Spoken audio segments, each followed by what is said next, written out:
Hi friends, मुठ्ठल Joshi. या व्हिडिओमध्ये आपण पोलीस भरतीचे जे फॉर्म आहेत ते उद्या म्हणजे 5 मार्च 2024 पासून आपल्याला भरता येणार आहेत. परंतु फॉर्म भरण्यासाठी जी महत्त्वाच्या मार्गदर्शक सूचना आहेत त्याची माहिती ऑलरेडी ऑथेंटिक वेबसाईटवर दिलेली आहे आत्ताच थोड्या वेळापूर्वी. तर त्याच्यामध्ये फॉर्म भरण्यासाठी कोणते डॉक्युमेंट्स लागणार आहेत त्या संदर्भात सुद्धा माहिती दिलेली आहे. चला तर मग आता पोलीस भरतीचा फॉर्म भरण्यासाठी लागणाऱ्या डॉक्युमेंटची लिस्ट आपण पाहणार आहोत, जेणेकरून फॉर्म भरायला तुम्ही जाताना हे डॉक्युमेंट तुम्हाला सोबत नेता येतील. तर या व्हिडिओला सर्वांनी लाईक करा, शेअर करा आणि Vitthal Joshi YouTube channel subscribe करा. जर तुम्हाला पोलीस भरतीचा रेकॉर्डेड व्हिडिओ कोर्स घ्यायचा असेल तर प्ले स्टोअरवरून विठ्ठल जोशी ॲप डाउनलोड करा आणि पोलीस भरती रेकॉर्डेड व्हिडिओ कोर्स विकत घ्या. फक्त 300 रुपयामध्ये तुम्हाला अंकगणित, बुद्धिमत्ता चाचणी, मराठी व्याकरण 3 विषयांचे व्हिडिओ लेक्चर त्या ठिकाणी मिळणार आहेत. पण हे रेकॉर्डेड व्हिडिओ कोर्स आहे, हे लक्षात असू द्या. अतिशय कमी फी मध्ये हा कोर्स उपलब्ध करून दिलेला आहे. तर या ठिकाणी पहा, आपल्याला काय दिलेलं आहे, आवश्यक कागदपत्रे. त्याच्यामध्ये सर्व आवश्यक ती प्रमाणपत्रे व कागदपत्रे आवेदन अर्ज भरण्याच्या अंतिम दिनांकापर्यंत किंवा त्यापूर्वी उमेदवारांनी प्राप्त करून घेणे आवश्यक आहे. इथं स्पष्टपणे दिलेले आहे की फॉर्म भरण्याचा जो अंतिम दिनांक आहे त्या तारखेपर्यंत किंवा त्यापूर्वीच्या तारखेपर्यंतचे डॉक्युमेंट असणं आवश्यक आहे. तर त्याच्यामध्ये त्यांनी एसएससी म्हणजे 10वी आणि एचएससी म्हणजे 12वी म्हणजे 10वी आणि 12वीचं उत्तीर्ण प्रमाणपत्र. आता याच्यामध्ये एक लक्षात ठेवा, मार्कशीट वेगळी असते आणि सर्टिफिकेट ज्याला आपण प्रमाणपत्र म्हणतो ना ते वेगळं असतं. काही जण त्याला सनद सुद्धा म्हणतात, म्हणजे 10वीला एक सनद मिळते, 12वीला एक सनद मिळते, मार्कशीट वेगळी आणि सनद वेगळी. तर इथे यांनी प्रमाणपत्र म्हटलेलं आहे, उत्तीर्ण प्रमाणपत्र म्हणजे ती सनद आपल्याला लागणार आहे.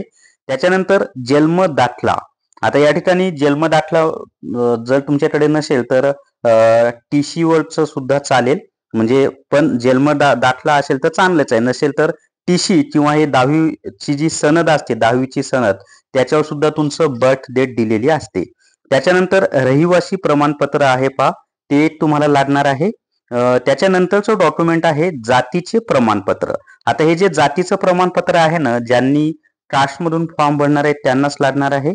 आणि ज्यांच्याकडे कास्ट सर्टिफिकेट असतं त्यांच्याकडे जात वैधता म्हणजे कास्ट व्हॅलिडिटी सुद्धा असणं आवश्यक आहे. आणि स्पष्ट दिलंय की जातीचं प्रमाणपत्र पाहिजे, जात वैधता प्रमाणपत्र पाहिजे.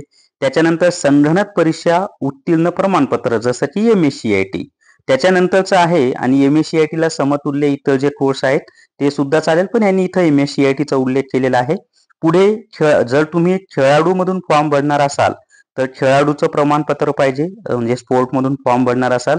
बरं, नुसतं प्रमाणपत्र असून चालणार नाही, तर त्याचा पडताळणी अहवाल सुद्धा तुमच्याकडे असणं आवश्यक आहे, अथवा पडताळणीसाठी सादर केलेली पोचपावती.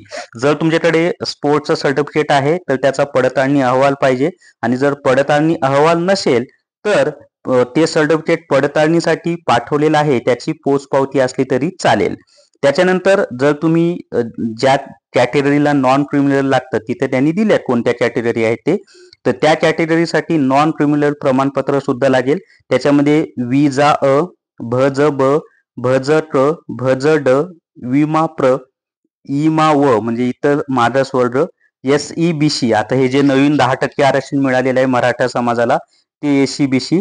EWS प्रवर्गातील पुरुष व महिलांकरिता आरक्षित असलेल्या पदांवरील निवडीकरिता दावा करू इच्छित असणाऱ्या महिला यांच्याबाबत महिला व बालविकास विभागाचा शासन निर्णय दिनांक 4/5/2023 मधील तरतूद क्रमांक 4 नुसार. त्याच्यानंतर माजी सैनिकांसाठी डिस्चार्ज प्रमाणपत्र. त्याच्या पुढे गृहरक्षक दलाकरिता आवश्यक असलेले प्रमाणपत्र. त्याच्यामध्ये जाहिरात दिनांकास 1095 दिवस पूर्ण झालेल्या उमेदवारास आवेदन अर्ज सादर करता येईल.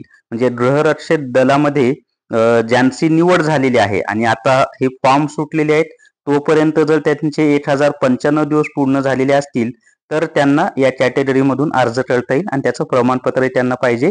त्याच्यानंतर प्रकल्पग्रस्त असाल तर त्याचं प्रमाणपत्र पाहिजे, भूकंपग्रस्त असाल तर भूकंपग्रस्ताचं प्रमाणपत्र, पोलीस पाल्य असाल तर त्याचं प्रमाणपत्र पाहिजे, अनाथ मधून जर फॉर्म भरणार असाल तर अनाथ बाबतचे प्रमाणपत्र पाहिजे, अंशकालीन मधून जर फॉर्म भरणार असाल तर अंशकालीन प्रमाणपत्र पाहिजे, EWS मधून फॉर्म भरणार असाल तर EWS चं प्रमाणपत्र पाहिजे आणि NCC मधून जर तुम्ही फॉर्म भरत असाल तर NCC प्रमाणपत्र पाहिजे. तर ही कागदपत्र पाहिजे. त्याच्या खाली काय केलेलं आहे म्हणजे टीप दिली त्यांनी, उपरोक्त नमूद कागदपत्रे शासन निर्णयानुसार व परिपत्रकानुसार अंतिम निवड झाल्यानंतर तपासण्यात येतील. म्हणजे हे जे डॉक्युमेंट्स आहेत हे कधी चेक केले जाणार आहेत, तर जेव्हा डॉक्युमेंट व्हेरिफिकेशन होतं त्यावेळेला ती तपासली जाणार आहेत. तर ही सर्व डॉक्युमेंट तुम्हाला आवश्यक आहेत. त्याच्यामध्ये SSC आणि HSC उत्तीर्ण प्रमाणपत्र, जन्म दाखला, रहिवासी प्रमाणपत्र आणि MSc हे सर्वांना लागणार आहे आणि बाकीचे जे डॉक्युमेंट्स आहेत ते त्या त्या कॅटेगरीनुसार लागणार आहेत. स्मार्ट स्टडी पब्लिकेशन नांदेड यांनी पोलीस भरती 95 प्रश्नपत्रिका संचे याच्यामध्ये 2023 मध्ये झालेले सर्व पेपर दिलेले आहेत. तसंच पोलीस भरती 812 प्रश्नपत्रिका संच भाग 1 आणि भाग 2 ही तिन्ही पुस्तकांमध्ये झालेले पेपर दिलेले आहेत, प्लस सरावासाठी सुद्धा भरपूर प्रश्न दिलेले आहेत. तर ही स्मार्ट स्टडी पब्लिकेशन नांदेड यांनी प्रसिद्ध केलेली तिन्ही पुस्तकं सर्व पुस्तकांच्या दुकानावर तसंच अमेझॉन आणि फ्लिपकार्टवर उपलब्ध आहेत. तर या व्हिडिओमध्ये एवढीच माहिती. या व्हिडिओला सर्वांनी लाईक करा, शेअर करा आणि Vitthal Joshi YouTube channel subscribe करा. Thank you very much.